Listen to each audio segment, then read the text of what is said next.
To the ACF Equity Research video podcast experience. It's also a bit of Share Talk and also a bit of Zach's Traders Cafe. But today, ACF is the winning brand, and their managing director is here with me, Christopher Nicholson. How are you today, Christopher? Very good, Zach. Lovely to see you as ever. All right, we've got a few. We had a few technical issues with this note taker thing and everything else. So if we start talking sense, you'll know that it's obviously kicking in. The AI is kicking in. It's improving us and making us much better than we really are. We haven't spoken for a couple of weeks, I think, and you always ask me for the sort of the subject matter, which I find very inconvenient because I like shooting from the hip, a bit like President Trump and his tariffs, that kind of thing, just making it up as I go along, Which I find sticking terrifying. sticking pins in a map and saying I hate them and I'll charge them 40% tariffs, 100% tariffs. But we're speaking in the wake of the Bank of England rate cut down to 4%, which is obviously wonderful. But then I spent a lot of time looking up to see exactly what the ECB interest rate is, what the base rate is in Europe, and apparently it's 2.15%. So, I mean, just on that basis alone, the rabid remainers of this world, who obviously they're growing in number by the day, given the experience we've had over the last 9 years, would say, why don't we just have the same rate as Europe?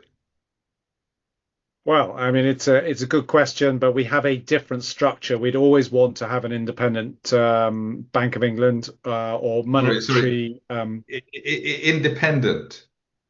well, separate, because we have a different structure, because we have more property, more mortgage. A higher proportion of our disposable goes to paying for our properties. When you put rates up, the problem with that is that it has a faster effect on economies where you have that structure with a high proportion of disposable used to pay down mortgages, which means that if we went with the European Union's rate, they would have to keep it going for longer, which might solve our inflation, but would then kill us. So we need a much more flexible, shall we say? If we don't think it's independent, it's at least flexible. So no, we definitely do not want to be tied to the European rate. Right, yeah, but I prefer 2.15% on my mortgage than 4%.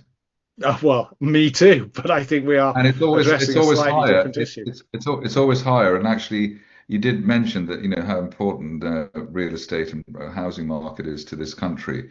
It would really make a difference if interest rates here were 2% rather than 4. It In fact, would. we wouldn't.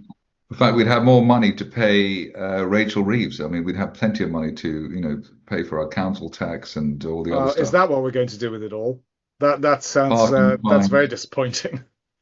yes, parking fines and other stuff like that. And so I think it's funny how nobody in the journalistic world has pointed or just reminded people that interest rates here were until noon today double what they are in the EU, and that would be a good argument given how lefty and Remainery the media is. You could say, well, look, you've also got a higher interest rate, higher interest rates because you left the EU. Yeah, I mean that's true. We have a slightly higher risk profile as a result. We have to offer higher interest rates for various reasons. I suspect also that our underlying inflation rate is looking a little less under control than perhaps it is for the union in general. And so we are being driven to higher interest rates, notwithstanding we had a cut today, of course. But then again, I mean, what's more important? People sort of surviving or controlling inflation. Well, that is a very good question. My gut response, having been trained as a mathematical economist, is control inflation always and forever because it steals from the capital base. It also steals from those lending money, but it gives a healthy relief to those borrowing money. And if I think quickly about the largest borrowers in the country, then that might be the government. Yes, yeah, but they could just lower interest rates. So the government debt, which is obviously ballooning. I mean, obviously at the moment we've got the worst of both worlds. We've got inflation which is really high, and we've also got taxes which are really high, and everything is, just really high. It's just not in a good place. I agree. I mean, we don't have enough growth. I think this is, I mean, it's partly cultural in terms of, dare I say it, work ethic issues, but it's also I think the best example I always like to give is if the French will do huge infrastructure projects very, very effectively. We are very poor at that, and we sort of muddle our way through. And really, we need to have a better approach. So, for example, firms need to be able to say wholesale, we are going to change process X in order to provide greater efficiency. And to try and make the cultural changes that are necessary. I think there are lots of things. There is a structural issue, but there's also a UK cultural issue. Right. So just heading off to the pub at 4 o'clock or 4:30 or something like that. So, which just sounds like a very good idea. I did mention the tariff thing, and it does feel a little bit like a chimpanzee with a sticking a needle in the map of the world and coming up with these things. I think there was an island in the South Pacific, South Atlantic, which got a vast tariff levy, even though only penguins live there. But if you don't like penguins, I suppose that makes sense. But it just seems to me that Trump seems to have gone over the. I mean, he's gone from the sublime to the ridiculous in terms of the uncertainty he creates, and you're just basically, it's like being in a like somebody with a blind person with a machine gun, basically that kind of thing, and you're hoping that none of the bullets will hit you. Is that a way of actually progressing? Is it actually working for America, or is it just a bit of him flexing his muscles? Again, I think Zach, you make a really good point there, which is that it's not entirely clear. It's not clear cut whether it's entirely flexing muscles, or if it actually makes some sense from a US point of view. And so we have to think about he's sort of using a marginal pricing effect, or even it's almost as if he's picked up on the meme of hyper personalized marketing, and which again comes back to kind of marginal pricing, long tail theories, all that kind of thing, where it's almost like he's picking very individual tariff rates for each country, which makes it very complicated for everybody to follow. Our observation over the last few days is that it's really no longer having any impact on market behavior. So, or at least his statements are not. So, for example, yesterday and today, you might have expected US futures to be negative, but they were positive, and European opens were positive as well, even though European opens should have been affected by various uncertainties about the tariff arrangements under negotiation. So does that mean that the market just thinks the President Trump is an old fool who just comes up with the random actions on a regular basis, and why don't you just forget about it? I think they probably do think that, but I think more importantly, what they believe is that he will come to the table, and so that they needn't panic, and that what really matters is the final document that is signed rather than the positioning in the process. And it strikes us at the moment that, as you say, markets have essentially just said, okay, well, we just wait for where we're going with the final document. I think there's a sense as well that 15% appears to be the number that everybody gets to. And there is some suggestion, at least for the US, that it is creating a little bit of inward investment, but there are winners and losers for certain. I mean, if you look at the chip tariffs, if we want to move on to that, if you've got facilities in the US, then you have a competitive advantage, and if you haven't, then you're in some trouble. And so if you take the sort of 10 or 11 biggest chip manufacturers, what you can very broadly say is that those that have been doing very well and have the capital will in the future, or can already, take advantage of having some US shoring of their chip production, and those that are on the second half of that table are likely to lose out. So because they don't have the capital to make those reinvestments.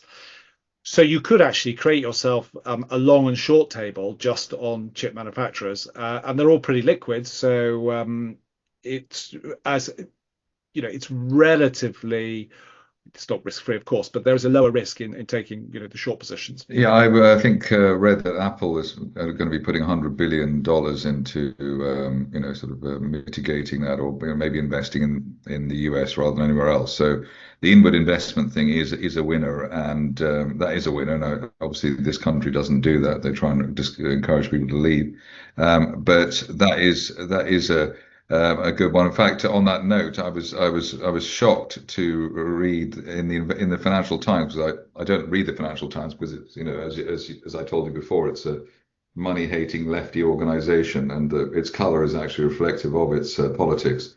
But I did actually, so that's why I was even more surprised that they were actually reporting that company directors are leaving the country in droves. Why they should do that, I don't know. I mean, it's just not cricket, is it really? But they're going everywhere. The Italies and the Portugals, and a lot of them already went actually in my area, the small cap area of the market. A lot of them, whether they had any tax to hide or hadn't actually made any money, or were in Dubai and Portugal. That seemed to be the favorite destination for them. But it seems to me that one, it was the reporting was the funniest bit, but the other thing is that really the situation we're in now is that if you're sort of starting from scratch, the best thing is trying to live off the state or work for the state if you're really mad and you can't fake an illness or break your leg or something like that. And then the other thing, if you can't live off the state, you leave the country, and those are the two great options at the moment. So interested to know where you would go, Christopher. Well, If you weren't I such a, think if you weren't such a patriot, sorry, if you weren't such a patriot, I know you're king and country and everything else, and obviously all your horses would miss you. Maybe you could take them with you. But they would. where would you go if you had the chance? Well, if it was driven by horses, then I would probably go to the UAE and Sharjah.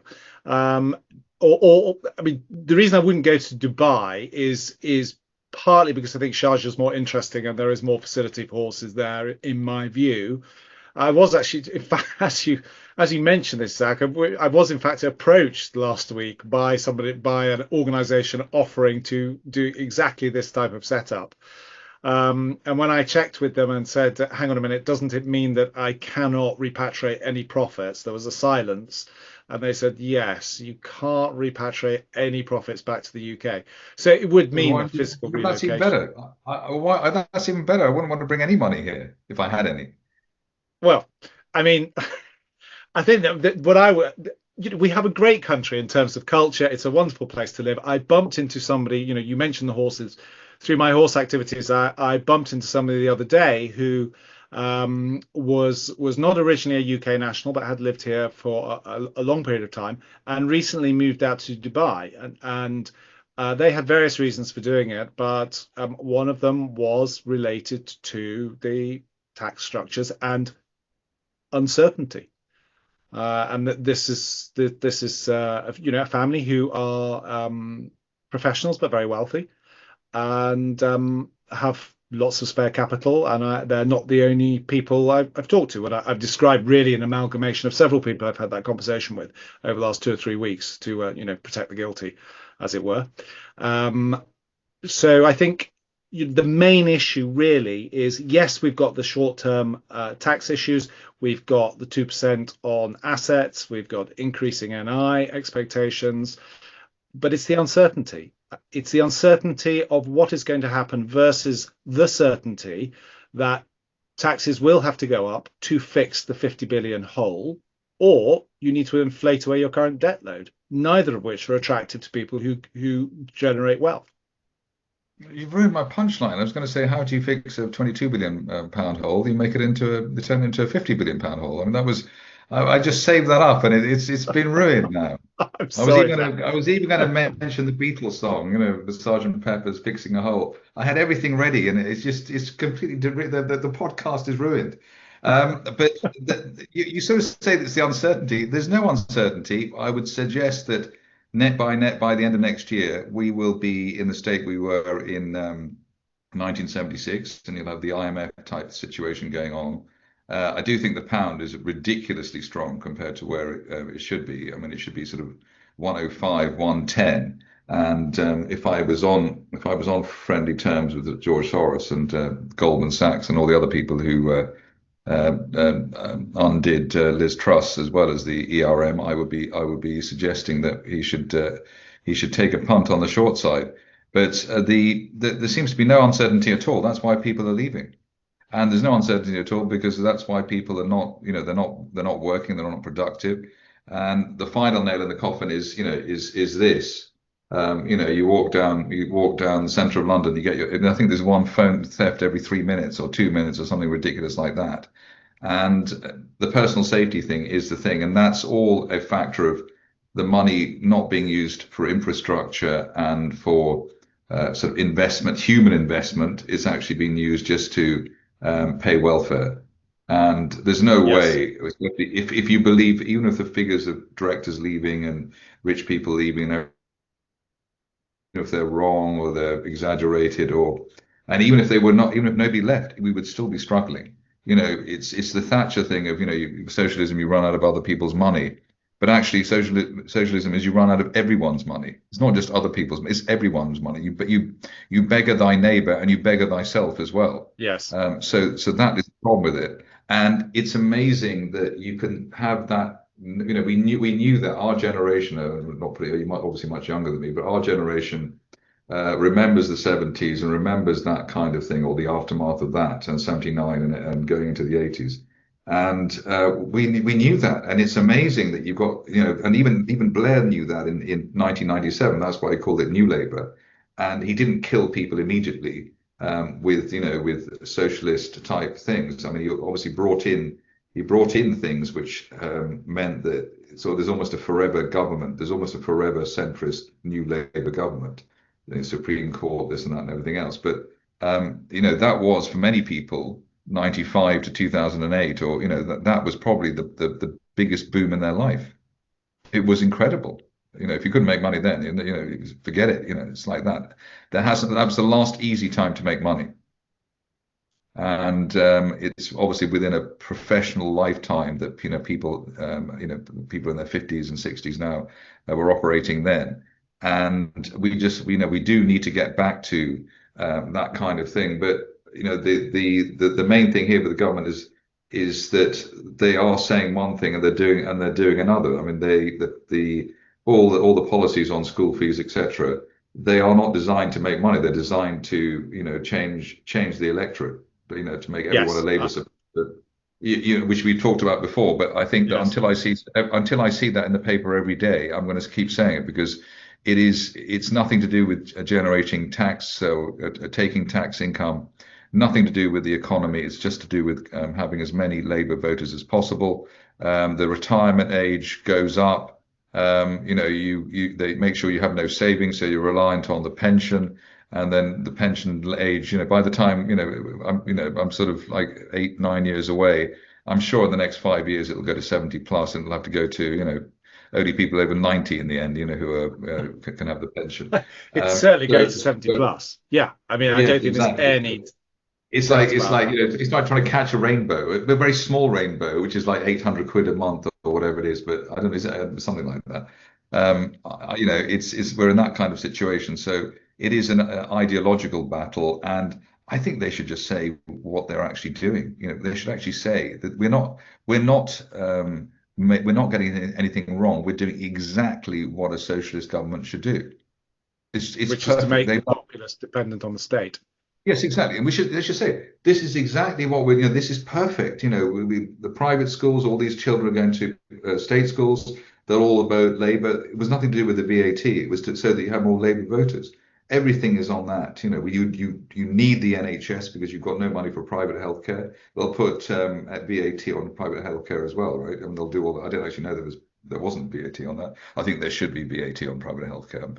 People who are trying to get out of the system Yeah. should be punished. But that's I think that's all a separate point. I think I had one or two other points just to finish off with, because we'll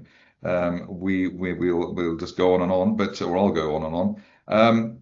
basically, I think the other week you talked about Mast. I think you Ah, do obviously yes, ACF Equity Research. Obviously, you have companies that you write about, yes, and most famously in the recent past was Eurasia, which is how we met. yep, Sort of when Harry met Sally kind of way. That was, I think, 5 or 6 years ago, or maybe a bit more actually.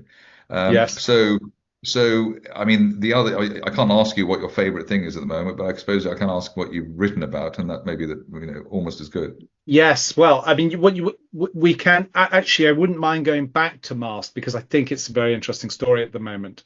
So, the summary on that is that we valued it on 150 megawatts. The plan is 300 megawatts. They've got this strategic position on the grid whereby you can't not have companies like Mast operating on the grid. So they've got that nice lock-in, which is the strategic bit, and then essentially the profile keeps improving. So they had this very, very difficult time. They've got through that effectively. They're generating at 5.4 megawatts. They keep beating the numbers on that. They need to get to about 12 to 15 to break even. And every announcement they make essentially at the moment is reducing one cost or risk element or the other. So most recent couple sort of made us think that the capex profile will come down 5%. They're expanding the potential of the portfolio. So we're kind of beginning to get more comfortable about the idea of beginning to try to value them on perhaps on 200 megawatts rather than on 150 megawatts. And they've also then this week announced that they've done a deal which is we want to see it signed and sealed as opposed to memorandum of understanding, but it opens them up to a new segment in energy generation whereby AI, those that need AI servers or creating AI server farms can come to Mast directly and say, can you please create the backup generation for us, etc., etc., so the thing never goes down. And the MOU they've got is another 25 megawatts, and we'd love to see that get inked. And I think that would be a very interesting point because once they start doing that, you can begin to think as they want people to infer that they can go beyond a 300 megawatt target. And then after that, we want to see them deliver these megawatts. So they've delivered 5.4. It's looking really good, and we want them to get to sort of 12 to 15. So they're kind of home and dry, and then it's just building up on that going forward. And then it's a really nice business. Right, I'm going to finish off with a sort of, hopefully it's a flattering question, but knowing ACF for all these years, I know, how, obviously just talking to you, you're the head honcho, obviously you know what you're doing. But to me, one of the problems I see both in the PRIR area and in your area is that you need to have a company which actually understands PR or understands research well enough to hire the best people in the area. Say it's you, rather than I would mention, beep, beep, beep, and beep, who are your competitors, who are, we'll talk about them afterwards. But the same with my area, that you have companies, they sign up somebody who interviews them. They've got 5 followers on Twitter. They've been going for 3 months. None of them people have any markets experience, and they hire them rather than me because obviously either they're younger, better looking, from up north, or whatever. Take them out and get them pissed. Whatever. And it seems to me one of the barriers in the market is to success for companies is actually them understanding the service providers and who the good ones are and who the bad ones are. In my area, I just see cowboys and used car salesmen. Well, I Those mean, are we have the 90% of the market. And so how would somebody know that you and I'll tell you after we finish, the other company are, you are better than the other company, even though let's say they've got they've got the reputation or they've got the sales team or whatever they have. I would say the first test is the quality of the work. How good is the research? How good is the IR? Is it comprehensible? It's the storytelling is the first touch. How good is the storytelling? I think the challenge with smaller companies is that by definition they don't have the full range of expertise, and therefore they often see the communications thing as something that somebody is telling them to do, which they really don't think they should have to spend money on. And it's a misunderstanding of how a market works. But this is a complaint of all small markets in that probably half the participants have no business being on a public market, but they have been sold a concept and they've gone with it, and now they find themselves there. They often don't really know how to manage it. I think that is part of it. And that's not to say it's easy, it's to say it's hard, but you need individuals on board who have those skill sets and who are good quality. And it's like anything. If you are trying to hire a scientist and you are not a scientist, it is very difficult to know if you've got good quality coming through the door when you make your final hiring decision. So I think the challenges are huge for them.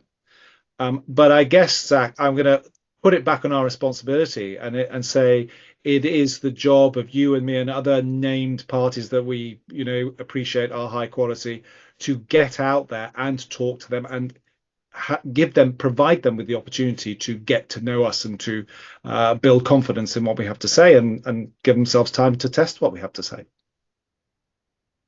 Right, well, on that upbeat note, Christopher Nicholson, Managing Director at ACF Equity Research, thank you very much. And I hope I didn't rant too much this week. It was a little bit. There was about there's a 5 minute segment which they could remove, but they're not going to remove it. So there we are. I'm sure we have our core audience who are totally in agreement with our views and our way of looking at life.